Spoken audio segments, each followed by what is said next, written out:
In this lecture, we will talk about how the workability is measured. तो अब हम इस लेक्चर में पढ़ेंगे कि हम वर्केबिलिटी कैसे मेज़र करते हैं। अगर हम इंडियन स्टैंडर्ड कोड की बात करें तो IS 1199 जो कोड है वो देता है, वो स्पेसिफिकेशन देता है मेज़रमेंट ऑफ वर्केबिलिटी के लिए। क्लियर है?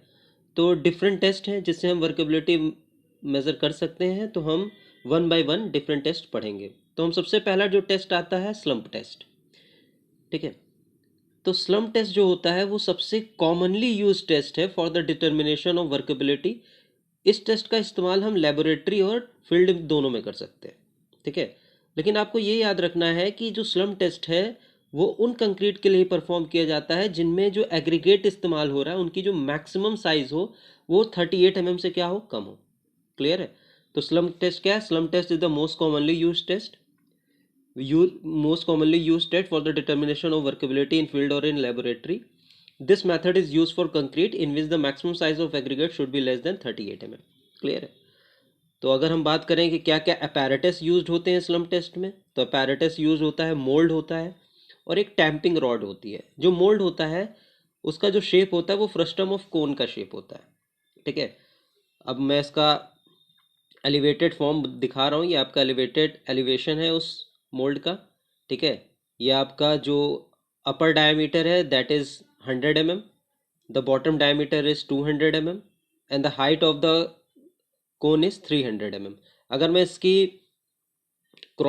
इसका मैं प्लान की बात करूं तो कुछ प्लान ऐसा दिखेगा।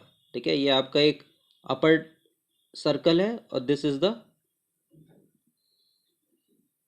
Bottom circle.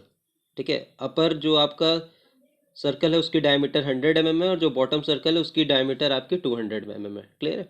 और इसमें हम एक और अपैरेटस यूज़ करते हैं जिसको हम कहते हैं टैंपिंग रॉड। तो जो टैंपिंग रॉड रहती है वो बेसिकली एक सॉलिड सिलेंड्रिकल रॉड रहती है जिसका जो एंड रहता है वो राउंडेड रहता है। ठीक है, और ये जो इस रॉड की जो डायमीटर होती है वो 16 mm होती है और जो लेंथ होती है इस रॉड की वो 0.6 मीटर होती है। टैंपिंग रॉड का इस्तेमाल हम करते हैं कि जब हम मोल्ड में कंक्रीट को भर रहे हैं तो मोल्ड में कंक्रीट को डिफरेंट लेयर्स में भर रहे हैं, तो हर लेयर को टैंप करने के लिए या कह सकते हैं हर लेयर को कॉम्पैक्ट करने के लिए हम टैंपिंग रॉड का इस्तेमाल करते हैं। क्लियर है? तो ये आपका मोल्ड हो गया। मोल्ड किस फॉर्म में है? मोल्ड है आपका फ्रस्टम ऑफ कोन के फॉर्म में। ठीक है, जिसकी और ये देखिए ये जो साइड में लगे हुए हैं ये आपके हैंडल्स हैं। ये हैंडल इसलिए लगे हैं कि ताकि हम कोन को आसानी से उठा सकें। ठीक है, ये आपके हैंडल्स है। कोन को आप आसानी से उठाने के लिए आपको ये हैंडल्स प्रोवाइड की जाती हैं। ठीक है, तो ये याद रखिएगा मोल्ड की साइज़ क्या होती है। ठीक है, तो अगर हम बात करते हैं प्रोसीजर की, तो प्रोसीजर कैसे हम परफॉर्म करेंगे स्लम्प टेस्ट। तो सबसे पहले हम क्या करेंगे, सबसे पहला स्टेप ये है the internal surface of mould is clean from dirt moisture and stick concrete. कहने का मतलब है टेस्ट परफॉर्म करने से पहले हम जो मोल्ड है हमारा ये, इसका हम इंटरनल सरफेस पोंछ लेंगे ताकि इसमें कोई मिट्टी ना लगी हो और कोई मॉइस्चर पहले से ना हो, और पहले अगर टेस्ट किया गया है तो इसमें कंक्रीट पहले से चिपका ना हो तो उसको हम हटा लेंगे। ठीक है, तो पहला स्टेप ये है। दूसरा स्टेप ये है freshly mix concrete is filled in mould in 4 layers and each layer is tamped 25 times with tamping rod evenly on cross section. Clear है? कहने का मतलब है अब हम इस मोल्ड में जो हमारा कंक्रीट मिक्स होके आया, अब इस मोल्ड में हम उस कंक्रीट को भरेंगे, 4 लेयर में भरेंगे।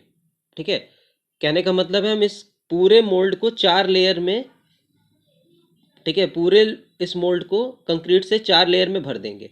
तो हम क्या करेंगे, पहली लेयर भरा, ठीक है, पहली लेयर भरा, फिर उसको हमने टैंप किया। टैंप किससे किया? With the help of tamping rod. Tamp का मतलब है कॉम्पैक्ट किया, यानी कि हमने पहली लेयर भरा फिर उसको हमने टैंपिंग रॉड से कॉम्पैक्ट किया।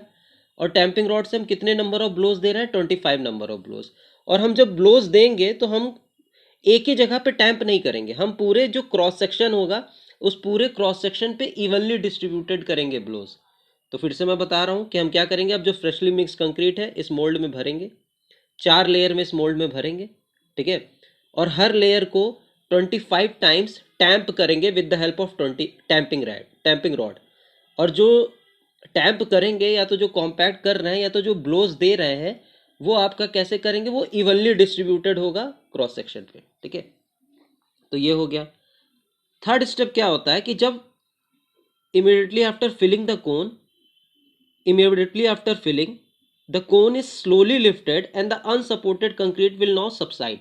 कहने का मतलब है अब ये जब पूरा कोन भर जाएगा कंक्रीट से, तो जो एक्स्ट्रा कंक्रीट होगा जो उसके टॉप सरफेस पे ऊपर आ गया, मान लीजिए 4 लेयर भरे और टॉप सरफेस पे भी कंक्रीट आ गया, तो टॉप सरफेस से हम कंक्रीट को क्या कर देंगे, हटा देंगे। ठीक है, अब जब भर देंगे उसके बाद हम इस मोल्ड को क्या करेंगे, उठा लेंगे। फिर एक चीज़ और मैं बताना चाहूँगा कि ये जो हम टेस्ट परफॉर्म कर रहे हैं ये हम एक स्मूथ सरफेस पे परफॉर्म करेंगे। तो स्मूथ सरफेस अगर नहीं मिल रहा है तो आपका क्या करिए, आप एक प्लेट भी आती है इसके साथ, ठीक है, एक स्टील की प्लेट आती है जिसकी थिकनेस 1.6 mm की होती है। उस प्लेट के ऊपर आप ये मोल्ड रख लेंगे और उसमें कंक्रीट भरना शुरू कर देंगे। ठीक है, तो जब कंक्रीट 4 लेयर में भर जाएगा तो अब इस मोल्ड को क्या कर लेंगे, उठा लेंगे। देखिए अब इसमें हमने कंक्रीट भरा था, जब इस मोल्ड को उठाएंगे तो जो आपका अनसपोर्टेड कंक्रीट होगा वो नीचे की तरफ रह जाएगा। ठीक है, जो अनसपोर्टेड कंक्रीट रहेगा वो नीचे की तरफ रह जाएगा जब हम मोल्ड को उठाएंगे। क्लियर है? तो immediately after filling the cone is slowly lifted and the unsupported concrete will not subside. Clear है? The slump is measured by determining the difference between the highest point of mould and that of highest point of specimen. Slump measured is recorded in mm। Clear है? अब हम इस figure से समझते हैं कि हमने स्लम्प टेस्ट कैसे परफॉर्म किया। ये हमारा मोल्ड था, इसमें हमने क्या किया, कंक्रीट को लेयर वाइज भरा। ठीक है, और इसको हमने टैंप किया टैंपिंग रॉड की मदद से। ठीक है, 25 नंबर ऑफ ब्लोज देंगे, 4 लेयर में भरेंगे, ध्यान रखिएगा 4 लेयर में भरेंगे और 25 नंबर ऑफ ब्लोज हर लेयर को देंगे। जब ये पूरा भर जाएगा कंक्रीट से, जब ये मोल्ड पूरा भर जाएगा कंक्रीट से, तो इस मोल्ड को धीरे से उठा लेंगे। ठीक है, ये बॉटम वाला जो सरफेस है ये स्मूथ सरफेस है, जब हम धीरे से मोल्ड को उठा लेंगे तो जो इसमें अनसपोर्टेड कंक्रीट है वो नीचे रह जाएगा, वो सबसाइड कर जाएगा। ठीक है, वो सबसाइड कर जाएगा। अब जो स्लम्प वैल्यू होगी वो क्या होगी, जो मोल्ड का हाईएस्ट पॉइंट है। ठीक है, अब जो मोल्ड का हाईएस्ट पॉइंट है और जो कंक्रीट सबसाइड कर गया उसके हाईएस्ट पॉइंट से मोल्ड के हाईएस्ट पॉइंट की डिस्टेंस को हम कहते हैं स्लम्प। ठीक है, मोल्ड के हाईएस्ट पॉइंट से और जो कंक्रीट सबसाइड कर गया, जो कंक्रीट नीचे रह गया है, उसके हाईएस्ट पॉइंट से जो डिस्टेंस होगी उसको हम कहते हैं स्लम्प। क्लियर है? तो अगर हम देखें तो 3 टाइप के स्लम्प मिलते हैं, एक ट्रू स्लम्प मिलता है, एक शेयर स्लम्प मिलता है और एक कोलैप्स स्लम्प मिलता है। ठीक है, ट्रू स्लम्प क्या होता है कि जब आपका जो पूरा कंक्रीट है, अनसपोर्टेड कंक्रीट था, वो इवनली सबसाइड किया गया हो पूरे एरिया में, इवनली सबसाइड कर गया हो पूरे एरिया में। तो देखिए ये है आपका हाईएस्ट पॉइंट ऑफ मोल्ड, और इस स्लम्प, ये जब हमने कोन उठाया तो कुछ ऐसा आपका कंक्रीट रह गया नीचे। ठीक है, तो ये कुछ ऐसा कंक्रीट रह गया, और इसका हाईएस्ट पॉइंट क्या है, ये है, और मोल्ड का हाईएस्ट पॉइंट ये है, तो ये जो वैल्यू हो जाएगी ये क्या हो जाएगी, स्लम्प। तो अगर इस टाइप का मिल रहा है कंक्रीट नीचे तो उसको हम कहते हैं ट्रू स्लम्प। ठीक है, लेकिन कभी कभी होता है जब हम मोल्ड उठाए तो एक तरफ नीचे के, एक तरफ आपका ज़्यादा कंक्रीट सबसाइड करके और एक तरफ कम, तो ऐसे स्लम्प को हम कहते हैं शेयर स्लम्प। कुछ ऐसा टाइप का स्लम्प अगर मिल रहा है मोल्ड उठाने के बाद, अगर सरफेस पे ऐसा टाइप का कंक्रीट मिल रहा है तो इसको हम कहते हैं शेयर स्लम्प। अब देखिए इसका हाईएस्ट पॉइंट क्या है, इसका हाईएस्ट पॉइंट ये है, तो मोल्ड का हाईएस्ट पॉइंट ये था, ये वाली लेयर लाइन थी मैंने बना दी। ठीक है, ये वाली लाइन थी, इस वाली लाइन से ये हाईएस्ट पॉइंट, तो ये हो गया आपका शेयर स्लम्प। कोलैप्स स्लम्प क्या होगा, जब कुछ ऐसा टाइप का कंक्रीट नीचे रह गया हो। ठीक है, तो इसको हम कहेंगे कोलैप्स स्लम्प। अब इसके हाईएस्ट पॉइंट से मोल्ड के हाईएस्ट पॉइंट तक की डिस्टेंस क्या होती है, कोलैप्स स्लम्प। देखिए जो शेयर स्लम्प होगा वो क्या इंडिकेट करता है कि आपका जो कंक्रीट मिक्स था उसमें कोहेशन नहीं था, it indicates the lack of cohesion.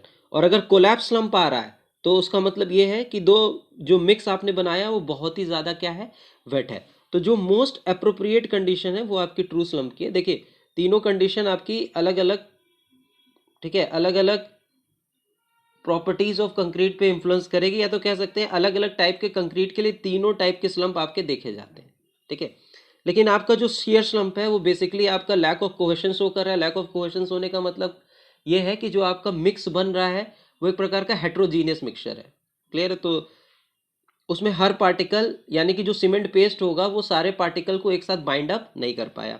और जो कोलैप्स स्लम्प होगा वो क्या बता रहा है कि जो मिक्स में बहुत ज़्यादा क्या है, वाटर है। तो ये आपका हो गया स्लम्प टेस्ट।